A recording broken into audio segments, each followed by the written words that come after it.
अब dear students करेंगे question number 19। Question number 19 क्या कह रहा है कि आपके पास दो वायर हैं, उनमें से दोनों ऐसे अरेंज हो सकती हैं, ऐसे और ऐसे, ठीक है ना। दो थिक हैं वायर और दो थिन हैं वायर। ये वाली वायर्स थिन हैं और ये वाली वायर्स थिक हैं, ठीक है। सेम मटेरियल की हैं, सेम लेंथ है, तो इनके सबके मटेरियल सेम है और इन सब की लेंथ भी सेम है, चाहे थिक हो चाहे थिन हो। ये डिफरेंट डिफरेंट टाइप के स्क्वायर बनाती हैं। एक यहाँ पे स्क्वायर बना रही हैं, यहाँ पे दो थिक लगा ली, यहाँ पे दो थिन लगा ली, फिर दोनों थिक यहाँ लगा ली, दोनों थिन यहाँ लगा ली, ऐसे करके अलग अलग अरेंजमेंट्स हैं। तो क्वेश्चन कह रहा है the magnetic field at the centre of the square is zero in case of. तो इसमें से किस केस में सेंटर पे मैग्नेटिक फील्ड जीरो होने वाली है। तो देखो, ये वायर है और ये वायर है, इन दोनों का रेजिस्टेंस सेम होगा क्योंकि सेम मटेरियल की हैं, सेम लेंथ है, सेम एरिया है, ठीक है ना। तो रेजिस्टेंस तो यही होता है रो एल बाई ए, तो इनका रेजिस्टेंस भी सेम होगा, ठीक है। और इनका रेजिस्टेंस जो होगा इन थिन वायर्स के रेजिस्टेंस में, बताओ ज़्यादा होगा या कम, क्योंकि रेजिस्टेंस इन्वर्सली प्रोपोर्शनल होता है एरिया के। तो एरिया ज़्यादा हो तो रेजिस्टेंस कम होता है, ठीक है ना। तो इनका रेजिस्टेंस कम होगा। अब बात करते हैं इन दोनों वायर्स की, ऐसे इन दोनों वायर्स का रेजिस्टेंस भी सेम होगा, ठीक है। मैं ये जो थिक वाली वायर्स हैं इनका रेजिस्टेंस R1 मान लेता हूँ। कितना मान लेता हूँ? R1। और ये जो थिन वाली वायर्स हैं इनका रेजिस्टेंस R मान लेता हूँ।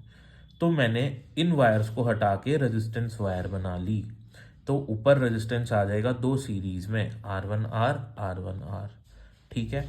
ऐसे ही इस सर्किट को मैं ऐसे ड्रॉ कर लेता हूँ, ये R1 और ये भी R1, तो ऊपर R1 R1, नीचे RR, नीचे RR। ऐसे इस वाले को यहाँ ड्रॉ करता हूँ, ये R1 और ये R, ये R और ये R1, ठीक है ना। तो R1 R1R, ये हमने सर्किट डायग्राम ड्रॉ कर लिया। अब देखो, अगर यहाँ पे कोई करंट जाएगा तो इस ब्रांच का टोटल रेजिस्टेंस है R1 प्लस आर, और इस ब्रांच का टोटल रेजिस्टेंस भी R1 प्लस आर ही है। अगर मैं सी वाला पोर्शन देखूं, ये वाला, तो इसका भी ऊपर total resistance R1 plus are है और इसका यहाँ पे नीचे रेजिस्टेंस भी R1 प्लस आर है। इसका मतलब अगर इस वायर में आई करंट जाएगा तो वो आई करंट यहाँ पे और ऊपर नीचे इक्वली डिवाइड हो जाएगा, मतलब I/2 ऊपर जाएगा और I/2 नीचे जाएगा। क्यों? क्योंकि ये जो पूरी वायर है और ये वाली जो पूरी वायर है इसका रेजिस्टेंस सेम है। मतलब अगर ये दोनों का रेजिस्टेंस मिला के 8 ओम होता है, नीचे वाले नीचे ऊपर, तो अगर यहाँ पे कितने भी एम्पियर का करंट आप भेजो तो वो इन दोनों में एटम वायर्स में इक्वली डिवाइड होगा। सिमिलरली यहाँ पे भी, यहाँ पे और यहाँ पे सेम रेजिस्टेंस है, तो अगर आप आई करंट देते हो तो I/2 करंट ऊपर जाएगा और I करंट नीचे जाएगा, ठीक है। अभी हम सिर्फ इन दोनों को देख रहे हैं। अब मुझे पता लग गया कि इस वाली वायर में I/2 करंट है और इस वाली वायर में भी I/2 करंट है, ठीक है। तो इस वाली ब्रांच में रेजिस्टेंस भी सेम है, करंट भी सेम है, सेम यहाँ पे भी सेम रेजिस्टेंस सेम करंट। तो इस वाली पोर्शन की वजह से जो मैग्नेटिक फील्ड होगी यहाँ पे, उसकी डायरेक्शन कैसे होगी? देखो, अगर मैं फिंगर्स को ऐसे कर्ल करूँ, क्योंकि ये कुछ ना कुछ मुड़ा हुआ सा ही है, तो मैं इसको कुछ कर्ल भी मान सकता हूँ। तो इसकी वजह से जो मैग्नेटिक फील्ड होगी इस पोर्शन की वजह से, अगर उसकी वैल्यू B है तो उसकी डायरेक्शन होगी अंदर, ठीक है ना। और इस पोर्शन की वजह से भी सेम मैग्नेटिक फील्ड होगी B। क्यों? क्योंकि सेम करंट है, सेम वायर है, तो सेम मैग्नेटिक फील्ड प्रोड्यूस होगी। लेकिन जो इस पोर्शन की वजह से, क्योंकि इस पोर्शन में करंट इस डायरेक्शन में है, तो इस पोर्शन की वजह से जो मैग्नेटिक फील्ड की डायरेक्शन होगी वो कैसे आएगी? अब मैं फिंगर्स को ऐसे कर्ल करूं तो वो ऊपर की तरफ आएगी। तो इस पोर्शन की वजह से बी मैग्नेटिक फील्ड प्रोड्यूस होती है अंदर, इस पोर्शन की वजह से भी मैग्नेटिक फील्ड प्रोड्यूस होती है लेकिन बाहर। तो दोनों मैग्नेटिक फील्ड एक दूसरे को कैंसिल आउट करेंगी, तो अंदर टोटल मैग्नेटिक फील्ड आपकी हो जाएगी 0।